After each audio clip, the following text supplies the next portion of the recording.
Yes, it's another beautiful day to celebrate an outstanding woman in media. Yes, you're welcome to the Ladies in Media show. Judging from my intro song, you should know where we are going to. But if you don't worry. My name is Margaret Baden. Today, we are about to celebrate the achievements of a woman who has done so well in the media fraternity. Her name, I will share with you later. Today, our topic of the day goes, what two things can we do to advance oneself? Don't go anywhere. Stay right there.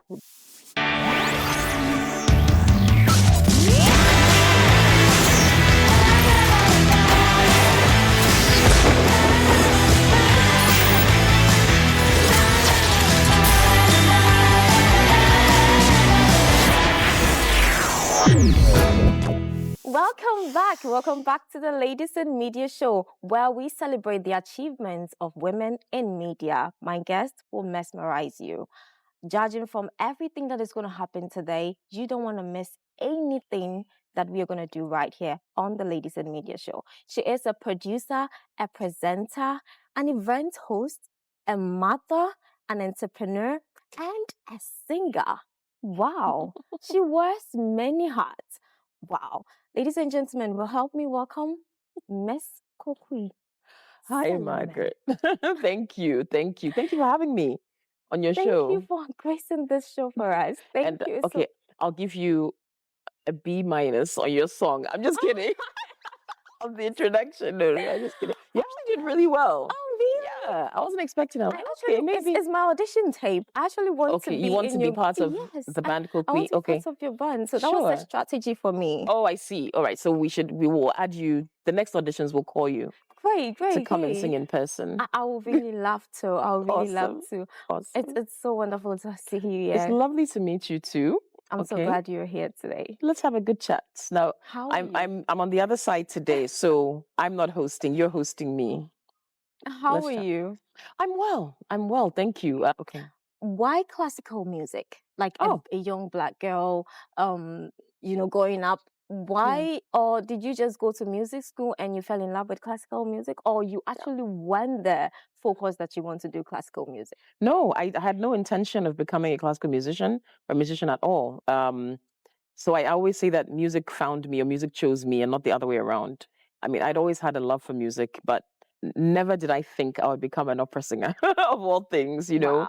Wow. And I actually consider it a privilege because I think God blesses us all differently with many gifts and you're meant to use them, right? So obviously he gave me a gift for a reason. I have to use it. And for several years, I wasn't focusing on music at all. And, as you know, I work in the media and I think I spent most of my career in the public eye working in the media. But recently I realized, wait a minute, you can't just sit on this. You need to use it. So yeah, I didn't set out to become a musician at all. Where did it start from?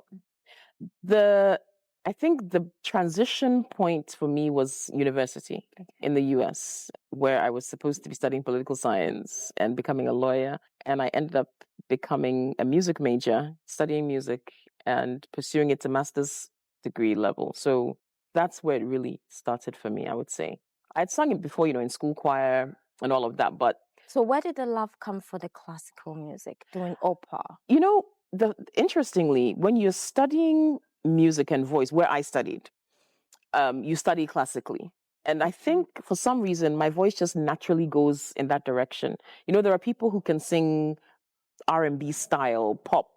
There are people, we call them belters, they can really belt out. My voice doesn't work that way. Okay. Just naturally, it doesn't. Try as I might. I don't have a Whitney Houston type voice. It's just not going to happen. And I think that's one important lesson for people, that whatever talent you're blessed with, work with what you naturally have.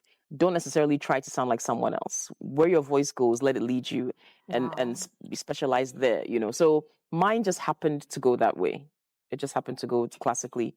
And the training that we got at Spelman, where I went to university, was also classical technique. And we learned a lot of classical music and, the repertoire was in that line. So it just happened to be a good fit. But it took a while for me to really grasp the concept of having lessons and training your voice. And it was a long time before I got comfortable singing that technique and singing publicly, it took a while. So tell us the story behind you performing for the president of Ghana. Oh, interestingly, I've performed for the president several times. So I'm not sure Wow. which one.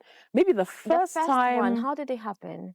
the first time, if I'm not mistaken, would probably be at Accra Church. Yes, I think that would be the first time at their carol service. Okay. So the music director at the time at Accra Church, his name is James Atu Scott Benin. Some call him Redcap in the industry. So Uncle Atu was the music director there.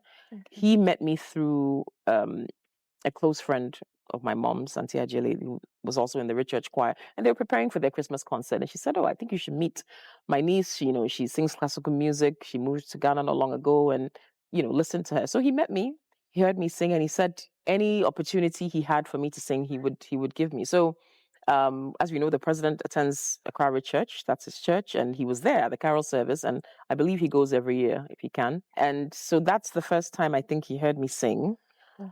After that, I performed at a Christmas concert at his brother's house, Uncle Bumpty. They asked me to come and sing harmonious chorale as well. Was there, and since then I've sung many times for whether it's the national anthem, where he's going to be, the guest of honor, or at the Jubilee House for an event, and they want someone to come and sing. So there's been a few. It's really a privilege to be noticed in that way and to be given those kinds of opportunities. I don't take it for granted at all, and I'm very grateful to him and to Uncle Atu, to Uncle Bumpty, Auntie Irene, and yes, His Excellency the President as well, and for everyone who supported Auntie Ajele, people who have given me platforms to sing. Really grateful to all of them. Yeah. So what is the plan for this music? Aside I know you run a band, which the Kukui band. So it's the band Kukui. As I mentioned, in the past couple of years, I've really had that push to sing more. And dear man to my heart, his name is Michael Dodu. He's a brilliant musician, one of the most fantastic musicians I've ever met. I mean, I shouldn't even say he's just a musician. He's a sound engineer. He arranges music.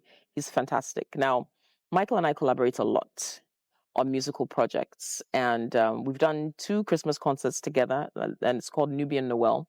So we did 2021. That was the first one. We did it at the Folks Place Amphitheater at National Theatre, and we had a guest choir that came. We had a combination of band instruments, guitar, keyboard, drums, and some classical instruments as well, strings mainly, traditional percussion, because we want to fuse genres together. Yes, we're classically trained musicians, but we also appreciate the fact that we're Ghanaian, we're African, and so we fuse some genres together. In 2022, we did the concerts again, this time the main auditorium of the National Theatre. We auditioned our own backing vocalists this time around. We basically officially formed the band Kukui. We worked on some EPs during the year as well, leading up to the concert. So the project has taken on a new life. Yeah. So the genre that we perform, we call it Afro-Popera. So it's a blend of African music, popular music, and opera or classical music. So Afro-Popera is our thing, and we plan on doing a lot more, God willing. That's how the project came about, and we really look forward to more musical projects and collaborations. Are you planning on actually having a space whereby we have a lot of classical, young, vibrant people? Yeah, I mean, we would love to do that. I think, and not just classical. Classical technique is great because it gives you a very solid foundation, with music basics and principles of music and all of that, right? But again, we think about the fact that in our Ghanaian and African context, it's not just about just getting up and singing or playing an instrument. What is your foundation? Do you have at least a basic knowledge of just basic music theory and principles and things of that nature, just to help people be better musicians? I mean, we can all learn. Look, I have a lot to learn from everyone I work with. There are people who I admire so much, and I wish I knew more about this or that, and I wish I could play piano flawlessly like some of my colleagues do, like Michael does. But I think in general, not just for classical music, a lot of young musicians, we need better training and more understanding of music basics. So yes. So I did a concert for a foundation which the First Lady, Rebecca Kufuor, founded. It's called the Infanta Malaria Foundation. Now, they invited me to take part in this concert. So there's a Japanese woman who was part of Infanta Malaria. In fact, she's now the wife of the Japanese ambassador to Ghana. At the time, her husband was the deputy ambassador, I believe, but she's a concert pianist. So her name is Naomi Mochizuki, and she's wonderful, and so they said, oh, since we've got Naomi here, she's Japanese, she plays piano, let's do a classical concert to raise some money for the foundation and to get some mobile clinics that they could take to rural areas to help people. Then one of the members, her name is Krantima Adidako, said, oh, I know this Ghanaian lady, young Ghanaian lady who sings classical music, opera, and I think we should include her in the program so that we have a Ghanaian side to it as well. I mean, it's a classical concert, but it'd be nice to have a Ghanaian in there. Then they brought in a German gentleman to play violin. So that's how I did that concert. In the audience for that concert was the MD of City FM and the owner of City FM, so Samuel Atamensa and Nikamati Fio. Now, Samens saw me, and in fact, I think we did an interview on City FM with Bernard Avle at the time. Wow. City Breakfast Show was just Bernard, pretty much. And so that's how I first met him. And they said, oh, after the concert, we want you to come back. We want to talk to you. So I went back and they said, look, we think you should come and host a classical music radio show on City. And I thought, wow, okay, this is interesting. I never, like that. Just like that. And I thought, really? And they said, yeah, this is an opportunity to work for a media house and, come in and you can talk about classical music. You can play classical music on Sundays, Sunday mornings. And I thought, my first thought was, okay, so that means no church for me because I have to come and do this. And they said, look, it's a good deal, come and do it. And, it wasn't not like a paid role or anything, but just we'll give you that slot. Come in and do your own classical musical show. So I said, okay, let's try it. So I started a show called Classic City, and I used to do it every Sunday. I would go in there, pregnant, had the baby, got pregnant again, carrying one baby in car seat. My husband would come along with me. Like, it was a whole thing. Sunday morning, go there, play classical music. I would talk about each piece, give a bit of background history about the composers, all of that. I did that for maybe a year or so in. Then they called me for another meeting, that's Samens and Bernard, and they said, okay, now we want to offer you a slot to join Bernard on the City Breakfast Show as his co-host. And I thought, why? Like, I'm playing my classical music. You want me to come and talk politics and current? Why? And they were like, no, we think you can do it. They just moved you from playing music to being from the classical music show to come and join Bernard on CBS. And I thought, why on earth? But I think Samens saw something or heard something or knew something, and he said, no, I think you can do this. So I was actually Bernard's first co-host proper on City Breakfast Show. Wow. Years before I came back to City. The two of us had a great rapport. I mean, it was wonderful and is wonderful working with Bernard Avle. Wow. The first time I saw you was on Viasat. Yes, so this was before Viasat. This was before Viasat. This was before Viasat. Okay. Yes. So where did the Viasat come in? Aha. So now you see how I left City the first time. So I was on air with Bernard and still doing the Sunday show, actually. Okay. So I would do, during the week, we would do City Breakfast Show together. So it was primarily Bernard and me. Then we had Richard Sky, who would come and do some, he on the panel as well. Then I got a call from Anita Eskin. At the time, she was working at Viasat as a head of production. And she said, Kukui, Viasat is starting a new show. It's a morning show. Wow. And they're looking for a female host, and they want you to be the female host. And I thought, but I just started City Breakfast Show with Bernard, and it's going really well. And she was like, okay, why don't you just come in? They want to do a screen test and see how it goes. Now, at the time, Viasat was relatively new, but they were doing really well. They were climbing. Yeah. They were challenging TV3. Like, they came into the Ghanaian market. It's a Swedish company. That's true. And they were breaking all the rules. And yeah, that's true. With their shows like the America's Next Top Model. Oh, the shows were awesome. The content was great. They had a very, very solid strategic plan for how to penetrate the market and capture a good share of it. And just how to appeal to Ghanaians in general. And so other stations started copying some of the stuff Viasat was doing, So I think the one show was the main own production Viasat had at the time, because that was hosted by Jocelyn. Yeah. Then they were going to bring on This Morning, which was the breakfast show.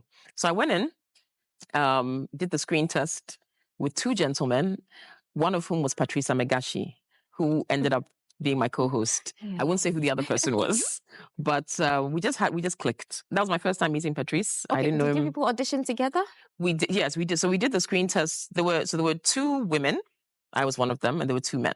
Okay. Patrice was one of them. So we screen tested with each other. So I did it with both men separately, and the other lady also did same. Then the producers, Amake Abebrese at the time, was also in charge of productions for the Viasat side. Anita was in charge for Modern African Productions, which was the production house for Viasat. It's a bit complicated, but not so much.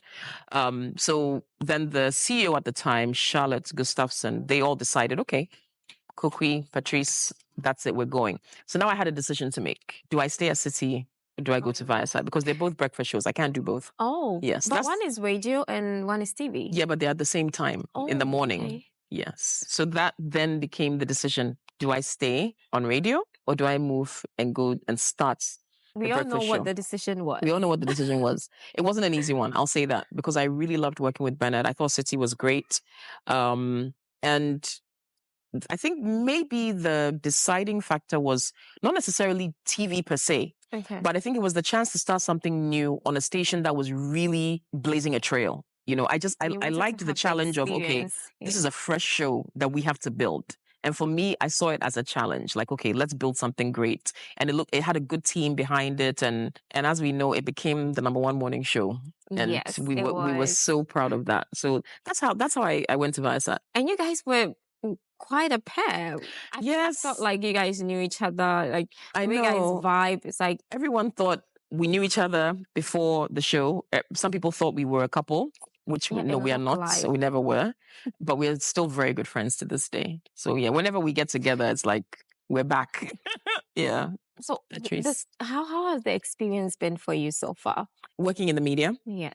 I think it's a mixed bag. I think our industry is still, we haven't even scratched the surface of the potential of the industry. It isn't well structured. You know, we've got some media houses that seem to have found their way and their footing over the past 20 years, 15 years, 10 years, whatever. But as far as an industry is concerned, I think there's so much more that needs to be done. From a regulation standpoint, I wish that we could have fewer media houses that just gave more quality. Okay. I think we have a lot of TV stations, and I just don't see how they're contributing to national discourse properly or even educating the public. I think television or media should have two primary responsibilities. Yes, it's entertainment, but it should also educate. And you know, we learn from other jurisdictions how possible that is and how they've done it, you know, and how they've invested in quality content. And when you do that, you see that the industry then begins to grow. And then you get the best of the best coming into the industry to contribute to it. I think we're not telling enough of our own stories. Okay. Now we've got media houses like at City, you know, there's a series that is on City TV now called Hairdressers, which is a wholly Ghanaian produced series. You know, City is producing it, Ghanaian actors, Ghanaian directors, everything, which I think is great, which can tell Ghanaian stories. I'm on a series called Accra Medic, which airs on Akwaba Magic on DSTV. Again, Ghanaian writer, director, producer, actors, everything Ghanaian, produced here in Ghana. And Akwaba Magic, I think, is doing a phenomenal job with promoting Ghanaian content, full Ghanaian content. You know, they're supporting a lot of Ghanaian creatives to get their content onto a credible platform, and it's making the quality better. I think one of the biggest issues we find is remuneration. The salaries in media are not the best. How are they supposed to survive? Wow. It's a very demanding profession. There are some media houses that, I mean, you'll see people, whether it's cameramen, sound, presenters, etc. Nobody early in the is getting morning, paid. late at night, they're working, they're expected to look good, sound good, have energy, put themselves in sometimes precarious situations to get the news. And it can be a big sacrifice. I mean, if you're on a breakfast show, for instance, you're leaving home very early in the morning, Like leaving your home, leaving your 5 family. a.m. You wake up quite early. I mean, I wake up at 4, around 4. You get to work, and when you're on air on a live show, you've got to be switched on for several hours continuously. It's not as easy as people think. Sometimes when people come on air for interviews, they're literally shaking, and people watch you and they can easily criticize you and what you do, but being in front of the cameras is a different ballgame. So you can be a target for sometimes negativity. And there are people who are very supportive as well, but that's just one aspect of it. Then you've got the media houses faced with funding. Advertising is how media makes money. And when companies struggle, the media struggles, because then That's true. people are not spending money to advertise. How Myriad is the problems. media looking for the younger folks coming? Is digital media the solution for us? Digital media is a blessing and a curse, because now, of course, it's accessible to everyone, pretty much everyone. But that also means quality control is Okay. questionable. Anyone can get up and tweet, Do post, anything. snap something and call it news. Okay, but does that make that person a journalist? Are we now redefining who a journalist is? Is That's anyone true. who has a phone or a social media account a journalist now? How That's credible is the true. information?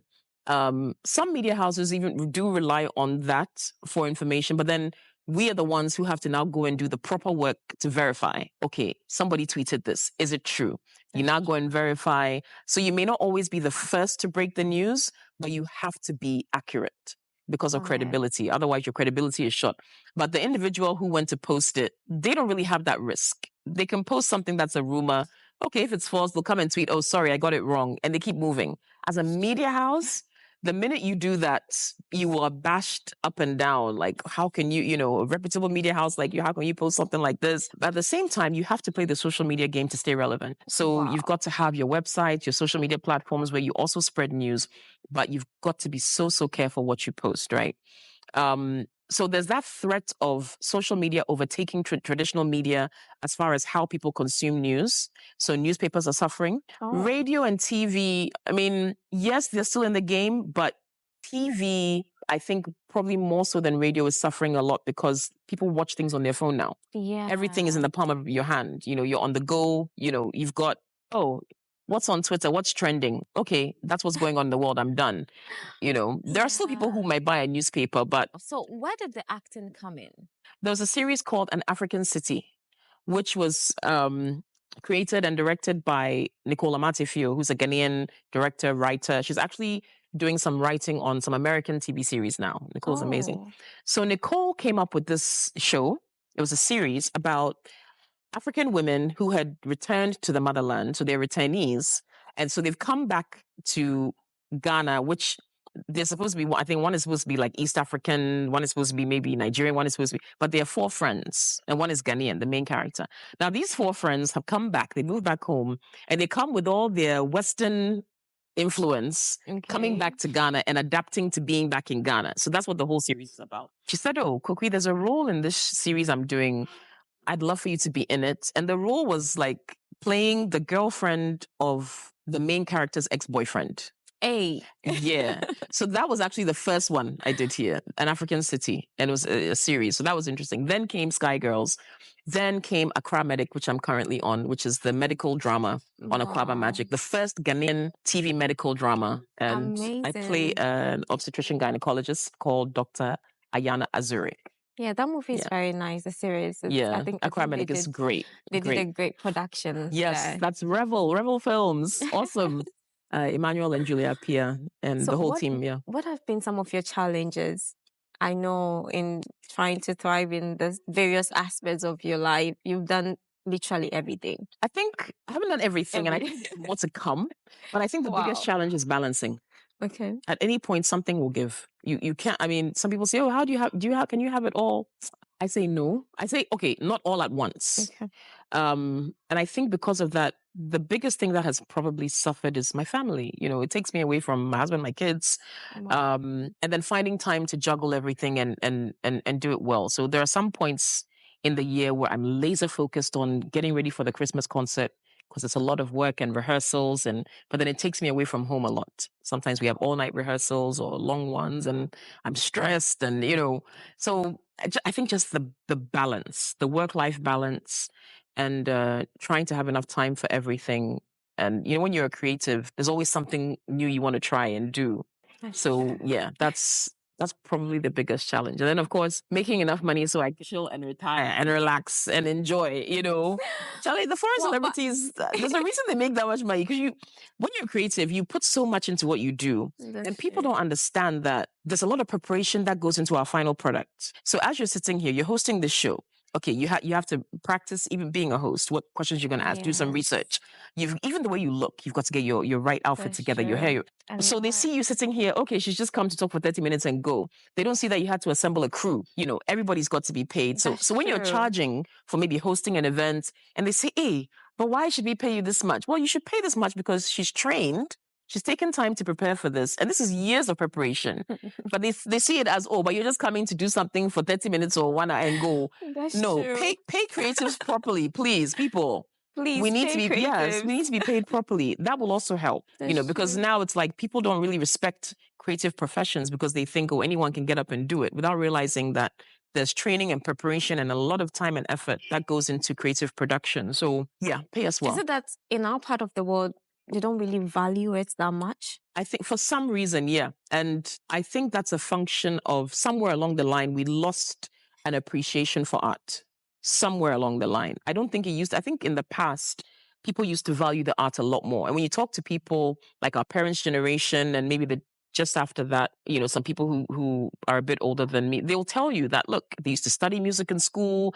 They can talk about Ghanaian artists in various disciplines who were internationally renowned, doing wonderful things across the world. And Ghanaian art was appreciated and respected. And there are some now who are doing the same thing. I have a friend who's a visual artist. Her name is Maku Azu.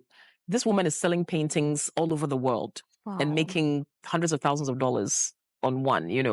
There's Paul Ninson, who is a photographer he's Ghanaian. He got the chance to go and study in New York. Now he's back. He was able to raise $1.5 million. He's opened a gallery in Kajano now, and he's showing Ghanaian art. It's the first library of art in Ghana. Do you understand? There are people, Ibrahim Mahama up in Tamale, he's opened Red Clay Studios. He sold a piece of art for $1 million. And he's using the money to teach the children in the northern parts of the country about art and to give them great experiences. He bought some old airplanes. He's put them there so they can come and explore. Do you understand? So there are those Ghanaians who are doing so well. Yao Pari goes around to photograph things and just to showcase that artistic side of Ghana. Dance God Lloyd, what he's doing with dance. Yes. He's gone international. Do you understand? And of course our musicians, they're making waves now. So there's a lot of artistic genius here, but people have to struggle on their own for so long to get there. Then when they get there, we want to hail them. Oh, they're Ghanaian. But where was the support for them to get there? That's true. Where's the support? So look, we've got Ghanaians who are helping Wizkid and Burna Boy and with their content. But it's our like own, we don't. We're not supporting them. We're not helping them. But when they make it big, then we start to hail them. So as a system, I think we need to do a lot more for the creative sector and provide a lot more support, invest in it more, and the return will come. Because it's a lucrative industry when it's done right. Sure. The return will surely come. Yeah. The return will surely come. Before we let you go, our topic for the day, you need to give us your take on it. Okay. We also want to hear what you think about it. What 2 things can one do to develop oneself? 2 things. I think read more. There's always something to learn. So maybe I shouldn't say read, but I'd say keep learning. Okay. I think YouTube has proven to be a fantastic tool for people to learn things. I mean, I know people who have actually started businesses just because they learned something on YouTube. And now they're making money from that skill, So keep learning. There's always something you can learn. And don't be afraid to try something new that you've always wanted to. I mean, there are a lot of naysayers and there are people who might discourage you. Okay. But if truly and deeply there's something you want to do within your life, do not be discouraged. Go out there, be bold and brave enough to try it. Because guess what? If you don't try, you will always regret not trying. Wow. But if you try and it even doesn't work, at least you'll say, I tried. I tried and I knew it didn't work out, but at least I tried. But the worst thing in life, I think, is to have regrets for something you were You not brave wanted enough to to try. do, Yes, and and you you never did didn't it. do. So yeah, keep learning and be bold. Go out there and try something you want to do. Just try. What last words will you leave for our viewers? Look, if you're someone who's in the creative sector, or you're someone who wants to work in the media, since we're talking about media, I say go for it. We need talented, brilliant people in the creative sectors. So don't be discouraged by that. I know that security, as far as financial security, is a big problem in our industry. So that deters a lot of people. But I tell you, if we can suffer a little bit, maybe the next generation will be better. If we can improve the sector, push for things that make it better, think about what the future could be for the Ghanaian creative industry and the Ghanaian media, okay? So don't hide your talent. If you have that talent and something you want to pursue, go for it. Go for it. But again, keep pursuing excellence, because we need excellence in media and creativity. We don't need mediocrity. We have enough mediocrity. So please, let's pursue excellence in what we do. Yeah. Wow. Thank you so much. Thank you, Margaret. Thank It's you been a so pleasure. much for gracing the show for us. My Thank pleasure. you. Thank you for having me. It's been a great impact. Wow. I Yep. know you've actually learned a lot today. You're taking away a lot of experiences from Miss Kukui, Mrs. Kukui. Oh, And I know you're taking your share away. What I'm taking home is that regret is the worst. Anything you want to do, just try it. just try. Try it and even fail. You might never know. You might not fail, but just give it a try. Yeah. Thank you so much for staying with us. This has been the Ladies in Media Show. My name is Margaret Baden. We'll see you same time next week.